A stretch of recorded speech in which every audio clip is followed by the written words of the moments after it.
I was just feeling so sleepy, and I felt like I gotta go take a nap. But I was like, you know what? Can't stop, won't stop. God got so much in store for me, like He got in store for you. So I just was like, you know what? Get back to the drawing board. I'm over here researching. I'm over here looking up buildings, trying to see where I could probably invest in myself.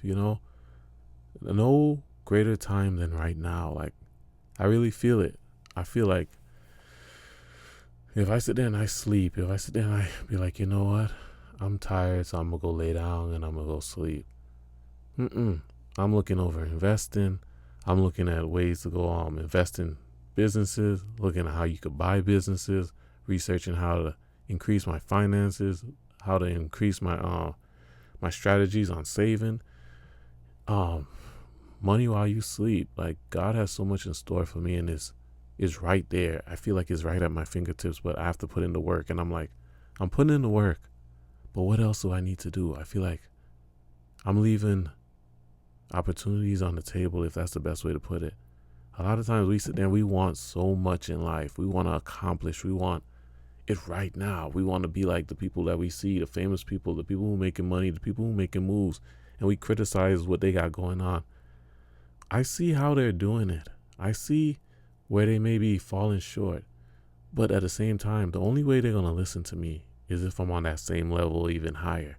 So that's my shooting point. Of course, letting God be in the center of everything that I have going on and trusting and believing that He's working everything out. But being in this pocket, I was telling my wife, like, I feel like it's something more.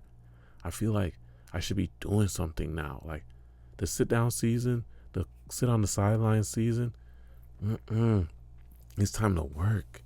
It's time to do something. It's like, where? I'm looking around like, where am I not putting in the effort? And I already know one of the things I think about is like with my eating and healthier habits and stuff like that, giving into the donuts, giving into the sweets, giving into all the stuff that I know I shouldn't be putting in my body. Clearer mind, clearer vision, aiming for that vision, sticking with it, not letting no one make me choose and pick what is wrong over where I'm trying to go. If it's not aligning to where I'm trying to make it, I shouldn't be indulging in it. I shouldn't be sitting there letting that take me off my pivot. I want to make it to somewhere great. I know God created me for something great. Like, just from my story of growing up, like, I'm here for a reason. Like, you're here for a reason. But the thing that's stopping us from making it to where we want to really make it to, is the decisions we make. We sit there and we be like, oh, I want to do this and I want to do this, but I'm sleepy. Like my case, I'm sleepy, so let me go put down my phone, let me go relax myself. Or I want to do this, I want to do it. I know it's so much in store for me. I know God got so much for me, but let me spend all this time scrolling on social media. Like, you're not gonna know. Like, me getting on here, I wasn't always comfortable with creating videos. I wasn't always the one who felt like I knew what it took to get to where I'm going. But I see those them little bright lights of something is doing something is growing. Keep going, keep going. And we say, oh, God is working, or God is telling me to wait. I'm just waiting on God. We never waiting on God. If anything, God is waiting on us. He's waiting on you. So when you sit there and you feel like, I'm working and I'm putting in all this work at work, but then I'm not doing nothing for myself, how do you expect to live the life that God has for you if you're not going to put in the work? You chose to go work that job. You know, you could downsize your life. You don't have to go out every weekend. You don't have to buy everything that you feel impulsed to buy. Like, right now, I'm in a season of not buying shoes. Like, buying shoes. Look them here. Shoes. Constantly. Shoes. I can show you another one. Shoes. Shoes above my head. Like, every time they drop, yes, I'm like, oh my gosh, those shoes are so dope. Oh, I don't have that color. Oh, this would be the shoe I wear every day. And it's always an excuse. And then I get them and then they sit in there. I only have 2 feet. So that stuff I'm putting on the back burner until, like, the money is unlimited, till it's flowing unlimited.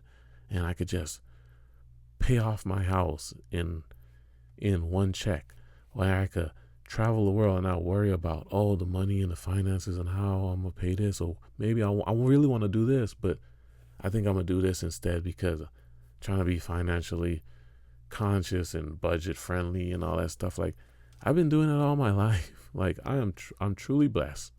But at the same time, I know God created me for so much more. When I see other people on the level of where I want to be, I'm like, I could feel it, I could taste it. And that's what gave me the fire for this video just right now.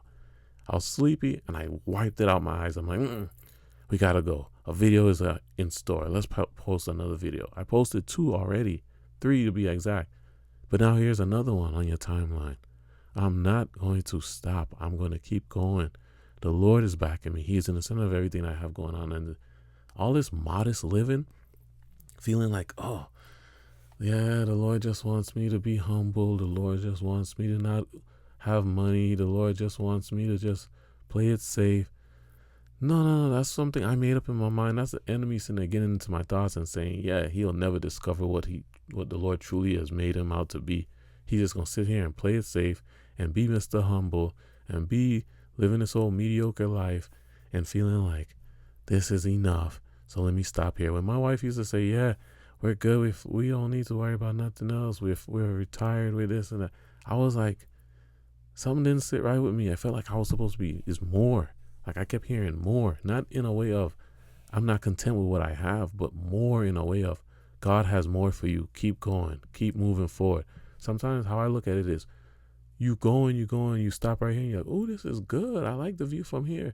But when you're going up that mountain, the views as you keep on climbing, they get better and better. So keep on going, go a little higher. Try and see if you can make it to that next little peak. Because, man, trust and believe, the view is so much better from the top. I know it. I ain't even have to be at the tip top to know that it is going to be a greater view. And I see a lot of people talking about they want more and they're not content and they're sad and they're this.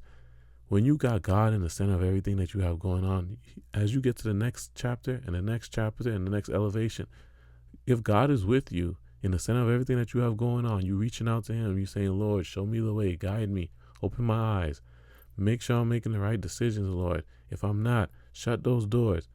When you get there, of course, you're going to be sad. You're going to be depressed because all you're focusing on is the money. I'm not focusing on all the money. I'm focusing on the financial freedom to be able to make decisions that I once couldn't make. Now I can. I'm focusing on keeping God in the center of everything that I have going on and saying, how can I reach back now and pull someone else up free of charge? Not trying to charge you and hit you over the head with an arm and a leg. If, like I was telling my wife, if I sit there and I have a roof over my head, a nice house, the vehicle to get to and from to where I need to go, more than likely I'll probably have a driver, because at this point in my life, when I make it to that point, drive me. Like that, the tension I get driving and having to be vigilant and focus on the road and people trying to sideswipe you and all this, I'll give that to somebody else. That I will definitely pay off. Like some people like to get a butler and they want to get a house cleaner and they want to get someone to cut the grass. I don't mind cutting the grass. I'll do that. I don't have to pay that out. That's my therapy. But a driver, top of the list. Someone man, driver is on top of the list. That is going to be like one of my first expense to just free up and do it. But what I was saying, when you sit there and you understand that no matter where you go, God is with you and he has so much in store for you, and the hunger, he didn't put that inside of you for nothing. Like, I understand selfish gain. Yeah, like I was saying, when you get the house, the car, the food, all your bills are paid, that's good. I don't think it'll be anything higher than that. And being able to just make decisions and not have to worry about money and be like, how much do I have? Is this irresponsible? No, I'll be able to open organizations, help other people, help the orphans, help the widows, start things for kids to help them start schools, open churches, like real building places where you could actually reach and help people. Somebody who teaches finances, let's start a finance class in this church. Someone who's good with somebody who needs a babysitting. We have some people who love kids. They could babysit the kids while we go out and work. Like stuff like that, really helping people. And when people can't pay their bills, teach them how to budget so they can know what they're doing with their money. Man, God is so good. And look how I created this video in 10 minutes. Like, that's it. Get on here. Stop overthinking it. Do it. Let that drive you to make more. Do more.